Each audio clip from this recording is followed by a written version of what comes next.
Woo! What's going on, YouTube? It's Donnie B all day. It's freezing out here, and you can tell it's freezing because I'm always in shorts. So here's the deal. Today we're going to do a little how-to on knife throwing, and I figured the best way to do it is to not use a throwing knife. I figured I would use the worst two knives possible for knife throwing. That way, if I could do it with these, you could do it with something made for it. So I decided to bring out the Harbor Freight hollow handle, really cheap survival knife. Not made for throwing, that's for sure. And this one that I made here in my shop, this is one of my own custom knives. This thing is 21 inches long with a 16-inch blade. Definitely not made for throwing. Now, I already threw each of these to do a short, and I nailed them both on the first shot. That doesn't mean they're always going to be first shots. I might never be able to stick these again, but I did get lucky and got them. And they were beautiful. So here's the deal. When throwing a knife, first of all, you need a target, right? Now that target from where you see the bark is off, that's pretty much my size.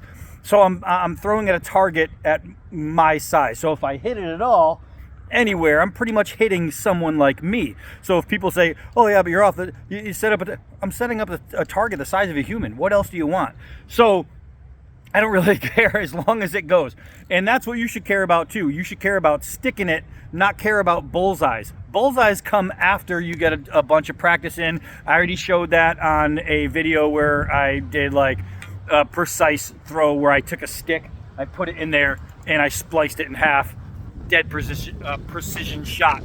And I did some William Tell where I drew a guy and I drew an apple on his head and did that. So can you target shoot? Absolutely. With practice, you can do anything. And that's what these are not for. These are definitely not target shooters, but we're going to try. So I'm going to give you how I throw and my basic technique, right? It's a little different, and I talked about it in another video between tomahawks or axes and knives, the difference in when I throw. When I throw a knife, I always put my off foot forward. So I'm a lefty. This is probably filmed in reverse, so you're gonna be like, well, then why are you holding it with your right hand? I'm not. But I put my right foot forward, so if you're right-handed, you're gonna put your left foot forward. And when I throw, especially on a light knife or like a survival knife size, I try to put my fingers on the bottom of the grip and my thumb on the top. And the reason is so when I let go, I'm letting go in a straight line, right? I want to release all my fingers at the same time. Now, I'm not doing a no spin. No spin, you're going to put your finger on top and you're not going to have a knife with a guard on it. Unless you want to go from the handle, which is possible. I'm just not I'm not a practiced straight thrower. You know, I've done it. I like full spins. I hit an 80 foot knife throw. 80 foot knife throw, look it up. It's on my shorts with spins. So the main thing though is not always form. The main thing is placement. So what you want to do is you want to throw until you get it to stick. Once you find a spot where you can throw it and stick it, practice from that spot. That spot. Hold on a second. Veteran Cemetery, you got to respect one of my brothers. Respect the fallen. So that's the key. You find yourself one spot. Now the next thing is try and do the same throw, the same force, the same spin every time, and that's where practice comes in. Once you get it to stick from one spot, continue. So my throwing motion is going to be here. I'm using my torso. I'm using my body to twist, and I'm throwing through the throw. So I don't know if this was my spot, but we're going to try it. And there goes the hollow handle from Harbor Freight. So this knife is 100% not a throwing knife, not made to throw. But what I'm doing is I'm finding a spot where I'm comfortable to know how many rotations it's going to take or where it goes. Now, if I throw it and it spins and then the tip gets here and it goes beyond the tip, right? So if it hits here, that means I'm back too far. I just need to step up a little closer. If it hits here, I'm not far enough, so I just need to step back, right? It's really, really simple as far as that's concerned. It is your placement. Just watch how your misses hit. You really have to pay attention, because if I throw it and instead of doing this, it does this, well, that means I'm just back too far, right? So let me try one more time with this. And again, I'm gonna keep my right foot forward. I'm holding it near the end, and I'm almost flicking it away from me. I'm pointing at my target with my hand, and then I'm pointing at it with my other hand. And when I release, I'm releasing all fingers at the same time. And once again, I get a perfect stick. So it's really just about finding my spot.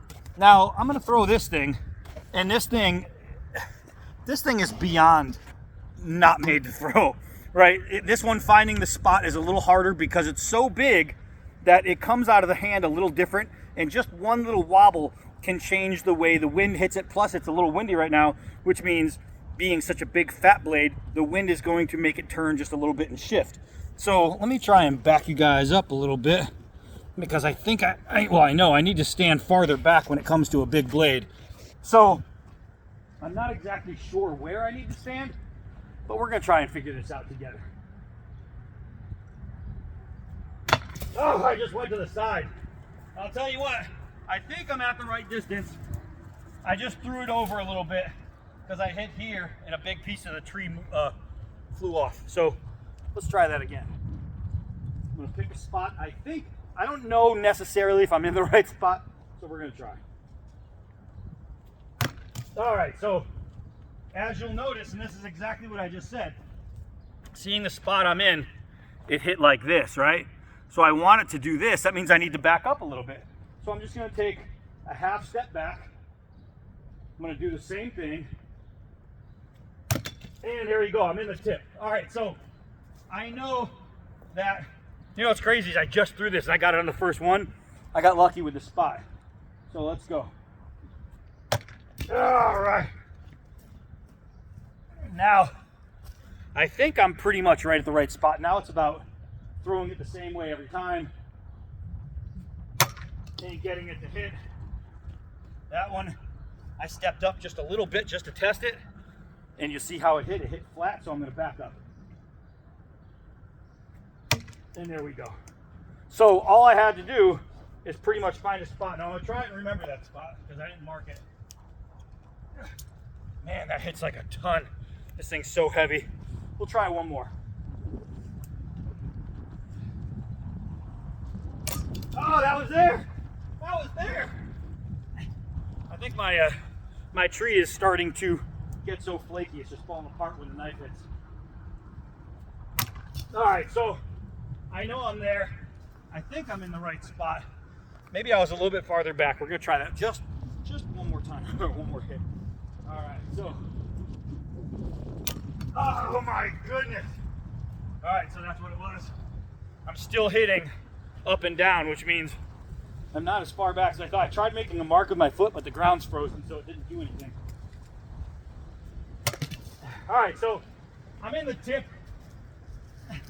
almost every time, but this knife is very, very hard to throw, as you would guess, I should say. And there we go. So it's about